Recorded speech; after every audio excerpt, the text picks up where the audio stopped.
अरे फराळ संपला?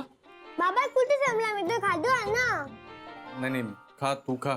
मला काय साधी चकली पण मिळत नाही आज. का? अरे ते तुझी आई रागवली आहे ना माझ्यावर म्हणून. का? अरे बास ना, आता किती प्रश्न विचारतो. एक तर आधीच भूक लागली, त्याच्यात तुझे प्रश्न. बाबा आजे लाडू. नक्की? नक्की.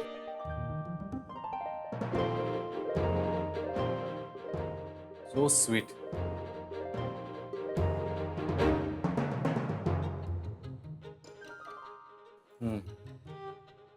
बरं वाटलं रे, थँक्यू.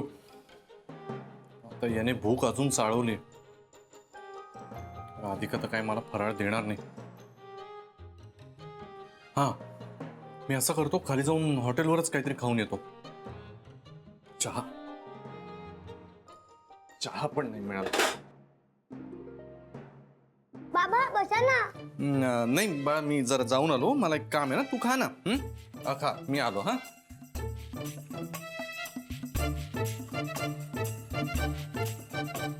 लक्ष्मी बॉम्ब, हा सुतळी बॉम्ब. आता फटाक्याची माळ असणार.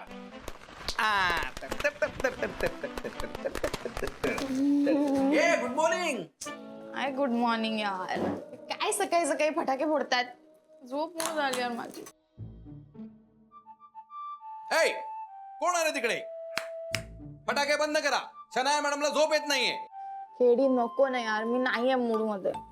कमाल आहे तुझी पण. हा, आता फटाके दिवाळीत नाही वाजवणार तर कधी वाजवणार आहेत? आणि बाय देवे, दिवाळी आहे, जरा सकाळी लवकर उठत जा. असली दिवाळी यार. माझं शॉपिंग पण नाही झालंय नीट. हॅलो, मग गुरु बरोबर जाऊन केलं ते काय केलं? ते झालंय शॉपिंग थोडं, पण त्या प्रत्येक ड्रेसवर काही मॅचिंग ज्वेलरी नाहीये, त्यामुळे काहीच नाही घालता येणार.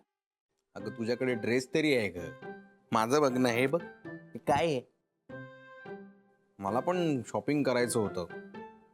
तुझ्याकडे क्रेडिट कार्ड आहे का गुरुचं? खेडी काय यार? अरे त्यात काय एवढं? हे बघ, हे असं आहे यार. मी त्याचं नाव घेतलं ना की तू माझ्यावर ओरडतेस. त्याचं फ्रस्ट्रेशन माझ्यावर नको काढू. हा, मी काय केलं? उलट मी तुझ्यासाठी हे फराळाचं आणलंय सगळं. हे बघ, शंकरपाळे, चिवडा वगैरे सगळं आणून ठेवलंय, विकत आणलंय सगळं तुझ्यासाठी. हा ना ते. नको मला, माझा दात दुखतोय सकाळपासून परत. चहा दे यार तू. सकाळी दात न घासता चहा पितेस ना, म्हणून असं होतं. त्याच्यामुळे काही नाहीये, मॉन्स्टरमुळे झालंय सगळं. त्याचं नाव घेतलं तरी कोण येते यार. नाही यार, प्लीज प्लीज तू रडू नको आता. मला कंटाळा आला यार रडण्याचा. नाही रडत आहे यार. खेडी ऐक ना, लास्ट इयर ना माझी दिवाळी खूप मस्त गेली होती माहितीये तुला. माहितीये मी आणि तू चहा आण ना तू मला.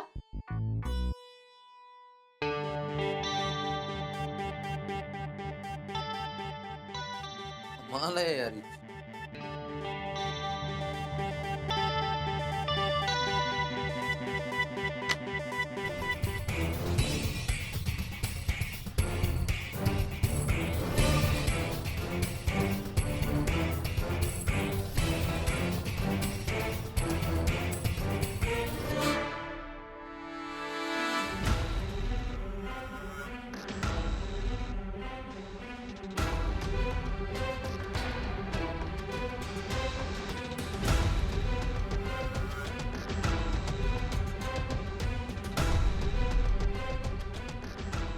इथे लपून बसलाय आम्हाला बघून.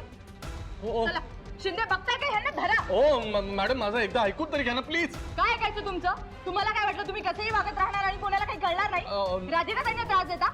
शिंदे, धरा यांना पोलीस स्टेशनला घेऊन चला. नाही नाही नाही, माझं ऐकून घ्या ना. पोलीस स्टेशनला कशाला उगी तुम्ही? ऐकून घ्या ना एकदा. तुम्हाला जे काही बोलायचं ते पोलीस स्टेशनला येऊन बोला. चला हो Shinde. Please please please madam ओ ऐका ना. तुम्ही मॅडम ऐका ना, एकदा तरी ऐकून घ्या ना. मी खरंच काही नाही केलं. अरे आणि काय बघ ना. अरे काय चाललंय मॅडम? एकदा ऐका ना, 2 मिनिट आपण करू ना काहीतरी मांडून.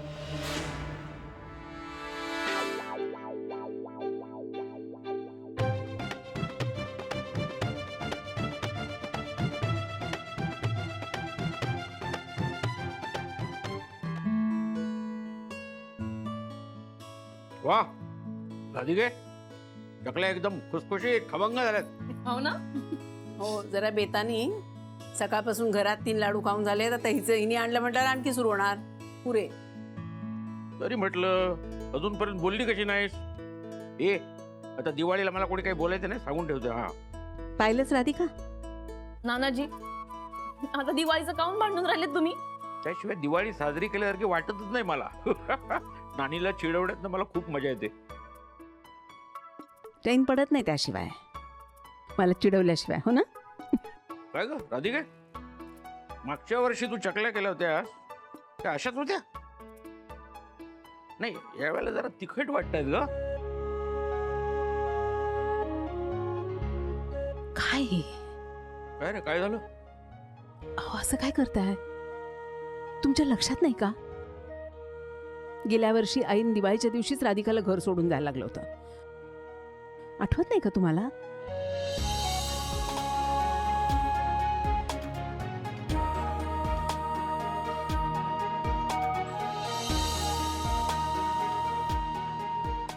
राहू दे ना नानीजी, अगं राहू दे, सोडा तो विषय.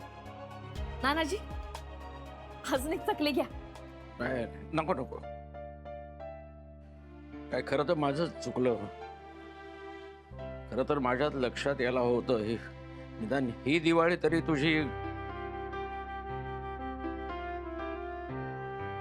तुम्हाला केव्हा कुठे काय विषय काढायचा काही भानच राहत नाही. नाही नानीजी असं काऊन बोलता? मला काही त्रास गीस होत नाही. माझं मूड ठीक आहे. बोला नानाजी. आता जे झालंय त्याची सवय करून घ्यायला हवीच ना.